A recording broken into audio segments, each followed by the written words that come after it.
मैं coming sir? Yes come इन। Sir नमस्ते। नमस्ते नमस्ते, बैठिए बैठिए। सर धन्यवाद। और कंफर्टेबल हैं? जी सर। बात शुरू किया जाए? बिल्कुल सर। आप बहुत प्रसन्न लग रहे हैं। जी सर। अच्छा लग रहा है आपको देख जी। के। अपने बारे में कुछ बताएं संक्षेप में। सर मेरी स्कूलिंग केंद्रीय विद्यालय से हुई है। 2015 में मैंने इंजीनियरिंग पूरी की सिविल इंजीनियरिंग ट्रेड से NIT जालंधर से। और सर ये मेरा पहला इंटरव्यू होने वाला है और वर्तमान में मैं इलाहाबाद हाई कोर्ट में समीक्षा अधिकारी के रूप में कार्यरत हूँ। कितने वर्षों से आप समीक्षा अधिकारी हैं? सर 2020 में मेरा यहाँ पे सिलेक्शन हुआ था, 3 वर्ष पूरे हो गए हैं। तो बढ़िया है, वो तो अच्छी जॉब है। हाई कोर्ट में प्रेस्टिजियस जगह भी है। जी सर। वहाँ जाने में सब लोग एक बार सोचते हैं। जी सर। आप वहाँ से हटना चाहते हैं, क्यों? सर शुरू से ही मैं सिविल सर्विसेज के ही प्रिपरेशन कर रहा था। सर 2015 में मैं पास आउट हुआ था, उसके बाद 4 सालों तक मैंने प्रिपरेशन की। फैमिली से प्रेशर था कि पिताजी रिटायर भी हो रहे थे, तो सर मुझे जॉब लेनी पड़ी। लेकिन सर उसके बाद भी हाई कोर्ट में 3 वर्षों का जो आपका कार्यकाल रहा, अभी काम किया है आपने, उसमें कैसा अनुभव हुआ काम करके? आपको क्या सीखा है आपने वहाँ से? सर जुडिशरी कैसे फंक्शन करती है वो मैंने जाना है। जुडिशरी और गवर्नमेंट के बीच में क्या संबंध होते हैं, आम लोगों की क्या दिक्कतें हो जाती हैं। तो जुडिशरी की समस्याएं बताइए हमें। सर जो सबसे बड़ी समस्या है वो ये हो सकती है कि काफ़ी ज़्यादा पॉपुलेशन उत्तर प्रदेश में, पेंडेंसी इस वजह से सर काफ़ी ज़्यादा है। जो हम कहते हैं त्वरित न्याय मिले, सर वो अभी संभव होने की स्थिति में नहीं हो पा रहा है, काफ़ी टाइम लग जाता है। कुछ सिविल के केसेस बहुत पुराने होते हैं, तो सर यहाँ मैं देखता हूँ कि काफ़ी बड़ी प्रॉब्लम है। इंफ्रास्ट्रक्चर की कमी सर लोअर कोर्ट्स में मैं देखता हूँ। और सर जिस पेस से डिजिटाइजेशन हो जाना चाहिए था सर वो संभव नहीं हो सका है। और सर थोड़ा सा ट्रस्ट डेफिसिट मैं लोगों में देखता हूँ कि जल्दी न्याय मिल पाएगा कि नहीं, लोगों में संशय होता है सर। चलिए सर शुरू करिए। बीटेक किए हैं? जी सर। कहाँ से बीटेक किए हैं? सर NIT जालंधर से। अच्छा, बीटेक का आप प्रशासन में कैसे उपयोग कर पाएंगे उस अनुभव का? सर मेरा ट्रेड सिविल इंजीनियरिंग रहा है और सर सिविल इंजीनियरिंग की काफ़ी उपयोगिता इस वक्त मैं देखता हूँ। क्लाइमेट चेंज हो गया या क्राउड मैनेजमेंट हो गया, यहाँ पे सर सिविल इंजीनियरिंग की काफ़ी उपयोगिता है। सिविल इंजीनियरिंग से आप ये जान सकते हैं कि किसका कार्बन फुटप्रिंट कितना है, कौन सा बिल्डिंग मटेरियल ज़्यादा इको फ्रेंडली है, सड़क इतना कहाँ प्रशासन में सब देख पाएंगे। क्लाइमेट चेंज हो रहा है तो उससे प्रशासन का कितना आप वो कर पाएंगे, सुधार कर पाएंगे? सर अगर अवसर मिलता है तो सर मैं उसे बिल्कुल अप्लाई करने की कोशिश करूँगा। अच्छा, और प्रशासन में क्या आप उपयोग कर पाएंगे अपनी टेक्नोलॉजी वाले इस अनुभव का? सर एक क्राउड मैनेजमेंट का होता है।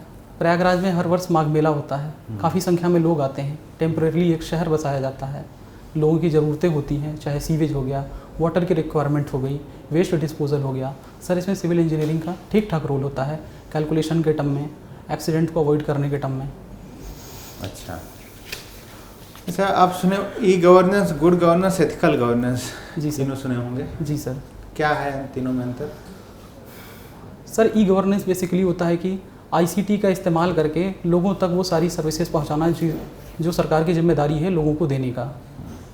इसके बाद सर गुड गवर्नेंस को मैं डिस्क्राइब करूंगा। गुड गवर्नेंस एक इस तरीके की प्रोसेस है जिसमें लोगों को केंद्र में रखे जाते हैं और सारे नियम उनके अकॉर्डिंग बनाए जाते हैं, सारी सुविधाएँ उनको ईजिली फैसिलिटेट कराई जा सकें, प्रशासन और लोगों के बीच में जो गैप है उसे कम से कम रखा जाए, डेफिसिट बढ़े, ट्रस्ट डेफिसिट कम हो और आपस में कोऑपरेशन ज़्यादा हो। इसको सर गुड गवर्नेंस इसके लिए कौन सा टूल्स है? सर ई गवर्नेंस खुद एक टूल है गुड गवर्नेंस की तरफ बढ़ने के लिए। बाकी ट्रांसपेरेंसी के सारे टूल्स हो गए, उनको सर गुड गवर्नेंस का टूल बोला जा सकता है। अच्छा, ethical governance? Sir ethical governance को सर हम एक स्टेप और आगे जाके कह सकते हैं कि गवर्नेंस में ही ट्रांसपेरेंसी हो, अकाउंटेबिलिटी मैकेनिज़्म हो और सिटीजन्स को सबसे ऊपर रखें, उनके राइट्स को सबसे ज़्यादा सम्मान दिया जाए और करप्शन काफ़ी कम हो या न हो तो सबसे अच्छा हो सर। तो आप गुड गवर्नेंस की बात बता रहे हैं, एथिकल गवर्नेंस कुछ अलग है। अच्छा, एक सिटीजन की बात करें, सिटीजन चार्टर है। जी सर। क्या है सिटीजन चार्टर? सिटीजन चार्टर में सर ये बातें कही जाती हैं कि as a stakeholder citizens को जो सुविधाएं मिलनी चाहिए, सरकार से जो व्यवस्था मिलनी चाहिए वो एक टाइम बाउंड तरीके से मिले, लोगों को पता हो कि उस सुविधा का स्टैंडर्ड क्या हो। अगर अस्पताल हैं तो वहाँ पे कौन कौन सी सुविधाएं हैं, या फिर अगर उन्हें कंप्लेन करना हो तो क्या रास्ता हो सकता है, और एक 2 वे प्रोसेस को भी इसको बोला जा सकता है। ठीक सर। अच्छा, आपने कहा कि ट्रस्ट डेफिसिट है न्याय व्यवस्था में, कहाँ दिखता है? सर लोग अगर ये मानते हैं कि त्वरित न्याय नहीं मिल पा रहा है, जो सर इससे हम इनकार नहीं कर सकते हैं। माननीय मुख्य न्यायाधीश ने भी कहा है कि 1980 के केसेस हैं, तो सर एक व्यक्ति की तरीके से अगर सोचा जाए जो जुडिशरी के बाहर का होगा, सर मैं तो खैर अंदर का हूँ, तो वो ये मान सकता है कि काफ़ी टाइम लग गया। तो सर अगर इतना वक्त लग जाता है, पीढ़ियाँ गुजर जाती हैं, तो सर इससे पूरी तरीके से इनकार नहीं किया जा सकता है कि कुछ लोगों में भरोसा हो सकता है कुछ कम हो। हालांकि गवर्नमेंट ने सारे प्रयास किए हुए हैं, जुडिशरी ने भी प्रयास किए हुए हैं कि वो जो डेफिसिट है वो कम से कम हो जाए। नहीं तो ऐसा क्यों? इसको सुधारने क्या और उपाय हो सकते हैं? सर सबसे तो सर टेक्नोलॉजी का बेहतर यूज किया जाए, और जुडिशरी और स्टेट गवर्नमेंट को सर काफ़ी कोऑर्डिनेशन के साथ काम करना पड़ेगा। क्रिमिनल जस्टिस सिस्टम को सुधारना पड़ेगा, वैकेंट जो पोजीशंस हैं उनको भरनी पड़ेंगी, और जुडिशरी को सर विलेज लेवल पर, जिसे ग्राम पंचायत कहते हैं सर, उसे एक्टिवेट करना होगा।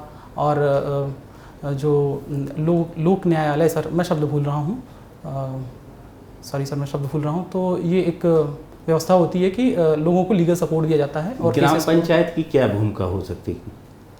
सर किस संदर्भ में ग्राम पंचायत की भूमिका? न्याय दिलाने में। न्याय पंचायत हाँ। सर न्याय पंचायत कहना चाह रहे न्याय हैं। पंचायत। सर न्याय पंचायत में सर कई सारे गांवों के लिए एक जुडिशियल ऑफिसर नियुक्त कर दिए जाते हैं। तो सर वो जो छोटे मोटे केसेस होते हैं जिनमें 2 साल से कम की सज़ा होती है, सर वो वहाँ पे इजीली रिजॉल्व हो जाती हैं। तो सर हायर कोर्ट्स में सर पेंडेंसी कम हो सकती है, और सर त्वरित न्याय की जो भावना है वो लोगों में बैठाई जा सकती है। अच्छा, मित्रा योजना के बारे में सुने? सर मित्रा योजना को जहाँ तक मैं याद कर पा रहा हूँ सर, ये टेक्सटाइल से संबंधित योजना है। इंफ्रास्ट्रक्चर को ठीक करने की योजना है, टेक्सटाइल सेक्टर में जॉब क्रिएट करने की योजना है। अच्छा, कैसे करेगी सरकार? इसमें क्या है प्रावधान इसके?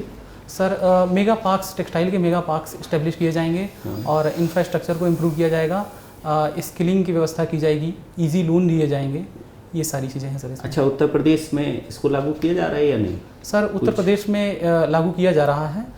सर मैं बहुत श्योर नहीं हूँ, शायद ये हरदोई उन्नाव के पास कोई जगह है जहाँ पे मेगा टेक्सटाइल पार्क इस्टेब्लिश किया जा रहा है। अच्छा, आपने रिव्यू ऑफिसर के रूप में ज्वाइन करने के बाद अचानक से फिर पाथ चेंज करेंगे? पहले ऑलरेडी आपने पाथ चेंज कर दिया। जी सर। तो लग नहीं रहा है कि आप जिग मोशन में अपनी लाइफ को ले जा रहे हैं? सर शांति से वहीं जॉब करिए। जी सर।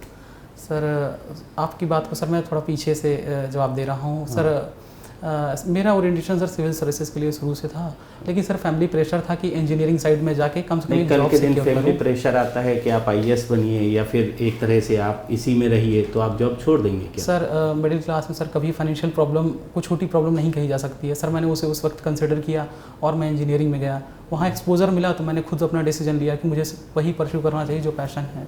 इसके बाद सर मैंने इसको ज्वाइन ज़रूर किया, लेकिन सर कभी सिविल सर्विसेज से मेरा मन नहीं हटा। वहाँ पे रहते हुए मैंने 2 प्रयास में मेंस भी लिखा, और ये वहाँ पे रहते हुए दूसरी बार मेंस क्लियर हुआ है।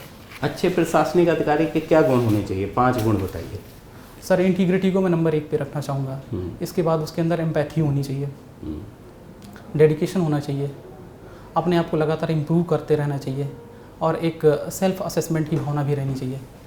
अच्छा, आपकी कमजोरियाँ क्या हैं? सर कई बार ऐसा हो सकता है कि चीज़ों को कम सोचते हुए भी हम जो है आगे बढ़ सकते हैं। हमेशा ये सोचते हुए कि फेलियर को पूरी तरीके से अवॉइड करें और बैठ कर उससे बहुत ज़्यादा अगर सोचना शुरू कर दें, तो सर इसको मैं कमी देखता हूँ, और मेरे अंदर सर ये कमी मैंने कई बार पाई है। दूसरी कमी क्या है?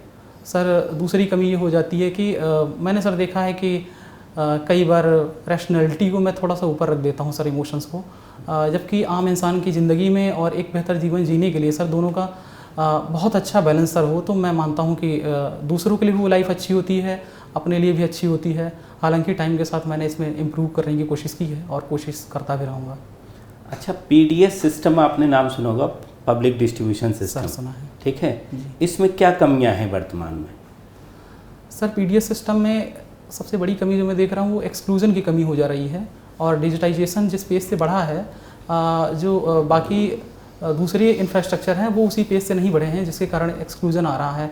टेक्निकल एरर के कारण कभी कभी लोगों को जो उनके अधिकार हैं कि उचित रेट पर उनको जो है खाद्य पदार्थ मिले, वो चीज़ें नहीं मिल पा रही हैं। बाकी सर चीज़ें कमियां तो काफ़ी 3-4 साल पहले रहीं, लेकिन वो कम होती जा रही हैं, चाहे वो अनाज का सड़ जाना हुआ या फिर बोगस जो क्लेम करने वाले रहे उनका नाम अब काफ़ी हटा हुआ है। तो सर कमियां तो कम हुई हैं, कुछ 2-4 कमियां हैं अभी भी। ठीक सर। अच्छा ये बताइए विनीत जी, आप अपने परिवार और अपने स्कूल और अपने कॉलेज तीनों जगह से आपने कौन कौन सा एक एक गुण सीखा है वो हमें बताइए। अपनी फैमिली से कौन सा गुण सीखा है, जी सर। अपने स्कूल से कौन सा एक गुण सीखा है जी और कॉलेज से क्या सीखा है? सर परिवार से मैं कहूँगा मैंने समाज के प्रति समर्पण होना चाहिए, ये भावना सर मैंने सीखी हुई है। सर मैंने कॉलेज से अपने ये सीखा हुआ है कि स्कूल से पहले बताइए। स्कूल से सर मैंने ये सीखा हुआ है मेहनत करके सर आप काफ़ी चीज़ें अर्जित कर सकते हैं। कॉलेज से सर मैंने ये सीखा है कि व्यक्ति का नज़रिया बड़ा होना चाहिए और संकुचित नहीं होना चाहिए। सफलता के कई सारे दरवाजे हो सकते हैं, आपको तलाशना पड़ेगा, वो मिल जाएगा। स्कूल से मेहनत करके बहुत कुछ पाया जा सकता है, ये कैसे सीखा आपने? सर वहाँ पे टीचर्स थे, उनकी कई सारे टीचर थे जो फेवरेट टीचर्स थे। तो सर मैं अपने लिए ही कई बार महसूस करता था कि मैं कुछ पीछे हूँ, तो मैं बार बार उनके पास जाता था कि सर मैं कैसे करूँ। तो उन्होंने मुझे बताया कि मेहनत करना एक तरीका है, अगर आप करते रहेंगे तो आपको सफलता मिलेगी। सर समय के साथ मैंने सीखा कि उनकी बातें सही थी और मेहनत करना मैं नहीं छोड़ा, तो मैं धीरे धीरे इम्प्रूव भी किया। और कुछ रुचियाँ भी हैं आपकी पढ़ने के अलावा? जी सर। क्या हैं? सर समय मिलने पे सर मैं साइंस फिक्शन मूवीज़ देखना पसंद करता हूँ और आउटर स्पेस के बारे में कुछ वीडियोस भी देख लेता हूँ, लेकिन साइंस फिक्शन मूवीज़ बेसिकली मैं देखता हूँ। कभी कभी हॉलीवुड की बॉलीवुड? सर बॉलीवुड में तो मैं कहूँगा साइंस फिक्शन मूवीज़ बहुत अच्छी तो सर नहीं बनी हुई हैं। हॉलीवुड में कई सारी अच्छी मूवीज़ बनी हुई हैं। बॉलीवुड क्यों पीछे रह जाता है इसमें? सर अभी तो मैं ये कह सकता हूँ कि शायद दर्शक उसको इस तरीके से नहीं मिल रहे हैं कि अगर साइंस फिक्शन मूवीज़ बने तो उनको काफ़ी ज़्यादा दर्शक मिल जाएं। कौन कौन सी अभी तक बनी है साइंस फिक्शन यहाँ पे बढ़िया? सर बॉलीवुड में कौन सी बढ़िया बनी सर है? अगर क्लियर साइंस फिक्शन की बात करें तो वो तो सर नहीं बनी हुई है, लेकिन अगर science fiction plus other things mix करके बोलें तो सर क्रिश बनी हुई है, उसमें जेनेटिक इंजीनियरिंग के ऊपर कुछ काम किया गया हुआ है। तो दर्शक तो क्रिश को मिला? जी सर। यदि प्योर साइंस फिक्शन बने तब भी दर्शक मिल सकता है? सर मुझे अच्छा 140 करोड़ की आबादी में दर्शक की कमी होगी। सर जब आप हॉलीवुड की फिल्में यहाँ देखते हैं तो फिर दर्शक कैसे नहीं मिलेगा? आप तो देख रहे हैं ना? सर देख रहा हूँ। तो दर्शक तो मिलेगा ही। दर्शक कहाँ से इशू है? सर मुझे लगता है कि दर्शक न मिलना ही सबसे बड़ा कारण होगा, क्योंकि जो लोग मूवीज़ बना रहे हैं अगर वो हम उनको ऐसे देख सकते हैं वो कोई प्रोडक्ट क्रिएट कर रहे हैं जिसकी परचेजर हैं कि नहीं। तो अगर वो प्रोडक्ट नहीं क्रिएट कर रहे हैं तो माना जा सकता है कि उनके जो एक्सपर्ट्स हैं। हॉलीवुड के दर्शक कहाँ से मिल जाते हैं? हॉलीवुड में फिल्म बन रही है ना सर हमारे यहाँ सर लिटरेसी रेट पिछले 10-15 सालों तो में यहाँ की फिल्म वहाँ के लोग देखेंगे यदि अच्छी बनेगी तो। सर बात तो सही है। मुझे लगता है कि आने वाले समय में बननी शुरू हो जाएंगी, फिलहाल सर नहीं बनी हुई हैं। और क्या रुचि है आपकी? टीचिंग कुछ लिखा है आपने? हाँ सर, छोटे बच्चों को पढ़ाना, उनसे इंटरेक्ट करना। कहाँ बच्चों को पढ़ाते हैं सर अपने अगल बगल ही मोहल्ले में ही। कॉलेज में था तो वहाँ भी जो छोटे बच्चों को पढ़ाना तो बहुत कठिन काम है, कैसे पढ़ाते हैं आप? सर लेकिन मेरी उसमें रुचि है, मुझे अच्छा लगता है कि वो प्रॉब्लम्स को किस तरीके से अप्रोच करते हैं, कैसे देखते हैं। छोटे बच्चों को पढ़ाने में और बड़े बच्चों को पढ़ाने में क्या दिक्कत, क्या अंतर आता है एक टीचर के लेवल पे? आप सोच के बताइए। सर मैं सोच सकता हूँ, हालांकि ये मेरा एक्सपीरियंस नहीं रहा है बड़े बच्चों को पढ़ाने का। सर मुझे लगता है कि छोटे बच्चों में सर इंडिविजुअली देखना पड़ता है कि एक बच्चे की क्या समस्या है। तो मुझे लगता है सर उस वक्त बेसिक कंसेप्ट डाले जाते हैं तो काफ़ी क्रिएटिव होना पड़ता है। बच्चे जब बड़े हो जाते हैं तो आप उनको भाषा के तौर पर आप कितनी आसान भाषा का इस्तेमाल कर रहे हैं ये नहीं देखना पड़ता है। और एग्जांपल्स जो होते हैं सर वो काफ़ी कॉमन एग्जांपल्स आप लेके बता देंगे उनको तो उनको समझ में आ जाएगा। और थोड़ा सा छोटे बच्चों में स्पेसिफिक एग्जांपल लेना पड़ता है क्योंकि उनका उतना ज़्यादा एक्सपोजर नहीं रहता है।